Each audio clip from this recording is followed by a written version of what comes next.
बिहार विधानसभा चुनाव में एनडीए की ऐतिहासिक जीत के बाद नई सरकार बनाने की कवायद शुरू हो गई। नीतीश कुमार ने सोमवार को राज्यपाल आरिफ मोहम्मद खान से मुलाकात कर पत्र सौंपा है, जिसमें 19 नवंबर को विधानसभा भंग किए जाने की जानकारी भी दी गई है। साथ ही एनडीए की प्रचंड जीत को लेकर नीतीश कुमार को बधाई दी गई।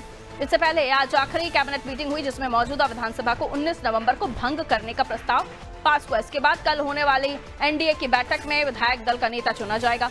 उसके बाद नई सरकार बनाने का दावा पेश होगा। 20 नवंबर को गांधी मैदान में नीतीश कुमार 10वीं बार बिहार के मुख्यमंत्री पद की शपथ लेंगे। रिकॉर्ड तोड़ 10वीं बार।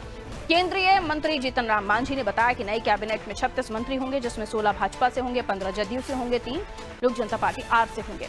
हम और रालोमो से यानी उसके बाद एक एक मंत्री रालोमो से होंगे। गांधी मैदान में इसकी तैयारी चल रही है। शपथ ग्रहण में पीएम नरेंद्र मोदी शामिल होंगे। शपथ ग्रहण को लेकर सुरक्षा के भी सख्त इंतजाम किए गए हैं, पुख्ता इंतजाम हैं।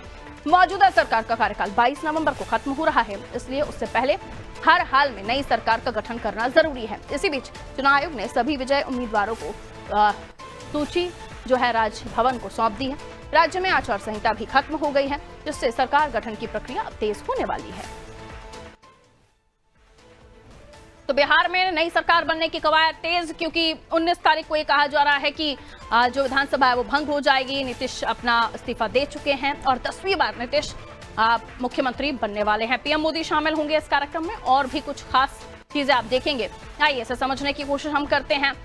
चुनाव हो गए, मनोज जी भी हमारे साथ जुड़े हुए हैं। इस खबर पर हम उनसे और भी ज्यादा समझने की कोशिश करेंगे। और जो सीधे तौर पर डिस्ट्रीब्यूशन होना था कि किस दल को कितने कैंडिडेट देने हैं मिनिस्ट्री में, वो भी डिवीजन हो चुका है। सीधे तौर पर हम देखें तो वे बाय वे सारी चीजें चल रही हैं और फाइनली हम देखेंगे कि मुख्यमंत्री पद की शपथ लेने के साथ साथ जो सीधा हम देखेंगे कि सरकार बनने के बाद जो काम काज है उसमें भी सब जुट जाएंगे। लेकिन इसका हम देखें कि जो सारी चीजें हो रही हैं सर, क्या ये उतनी आसान दिख रही थी पहले हम इलेक्शन टाइम में इन सब चीजों को देख रहे थे? देखिए, ये जो स्ट्रेटेजी के तहत किया गया था, क्योंकि बीजेपी अपने कार्डर को निराश नहीं करना चाहती थी। उसका कार्डर लगभग 3 चुनाव से लगभग उसको लगता था कि पिछली बार भी हम देखें कि 42 सीट वाले नीतीश को उन्होंने मुख्यमंत्री बनाया था, लेकिन 80 सीटों वाले बीजेपी को उसके छोटा दल बन के उसके साथ काम करना पड़ा था, छोटा भाई। तो एक कैडर को मैसेज देने के लिए शुरुआत में नीतीश को अध्यक्ष मुख्यमंत्री पद का दावेदार घोषित नहीं किया गया था और उसी का नतीजा है कि बीजेपी इस पूरे चुनाव में सबसे बड़ा दल बनकर उभरी है। लेकिन एक जो मोटा फार्मूला तय कर लिया गया है कि 6 विधायकों पर 1 मंत्री पद की बात है, तो इस लिहाज से बीजेपी सबसे बड़ा दल है तो उसके मंत्रियों की संख्या ज़्यादा थी। हालांकि पिछली बार भी मंत्रियों की संख्या उसकी ज़्यादा थी। 2 मुख्यमंत्री बीजेपी के थे। इस बार भी उम्मीद की जा रही है कि 2 उप मुख्यमंत्री जो है वो बीजेपी के ही होंगे।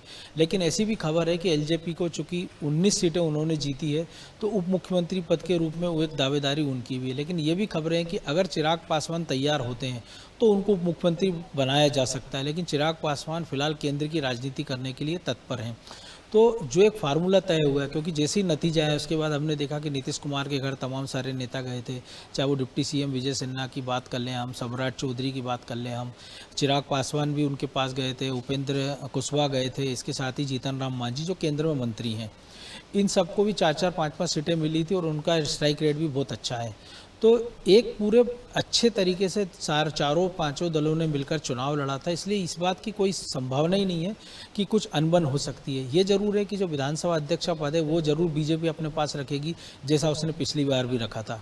और अभी चूंकि अब उत्तर प्रदेश में 2027 में चुनाव होना है, जिस कुर्मी जाति से नीतीश कुमार आते हैं, भले उनकी जाति बल 2% हो बिहार में, लेकिन उत्तर प्रदेश में यादवों के बाद जो गैर यादव ओबीसी है उसमें कुर्मियों की संख्या सर्वाधिक ज्यादा है।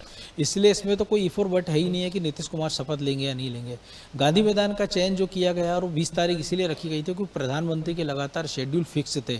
20 तारीख को प्रधानमंत्री संभवतः कि 20 तारीख अभी जो डेट आई है अभी घोषित नहीं हुई है, वो कल शायद जब इस्तीफा हो जाएगा सरकार का, मुख्यमंत्री का इस्तीफा दिया है, जब विधानसभा भंग हो जाएगी, नई तारीख जब बोली जाएगी, तब संभावना ये है कि प्रधानमंत्री के साथ साथ जो एनडीए शासित राज्य और बीजेपी के तमाम सारे मुख्यमंत्री हैं उनको भी गांधी मैदान में बुलाया जाएगा और बड़ा जलसा आयोजित किया जाएगा।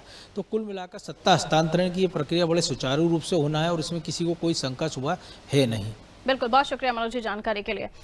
तो नीतीश कुमार ने राज्यपाल को अपना इस्तीफा सौंप दिया है और इसके साथ ही 12 नवंबर से पहले माना जा रहा है कि नई सरकार का गठन हो जाएगा। नीतीश एक बार फिर मुख्यमंत्री बनेंगे और साथ ही साथ जो मिनिस्ट्री का डिस्ट्रीब्यूशन है, किस दल के कितने मंत्री होंगे, ये भी 6 विधायक पर 1 मिनिस्टर, ऐसा जो समीकरण बनाया था उसके लिहाज से सब कुछ तय हो चुका है। बहुत ही सुचारू तरीके से आप बिहार के मुख्यमंत्री का शपथ ग्रहण समारोह होता हुआ देखेंगे।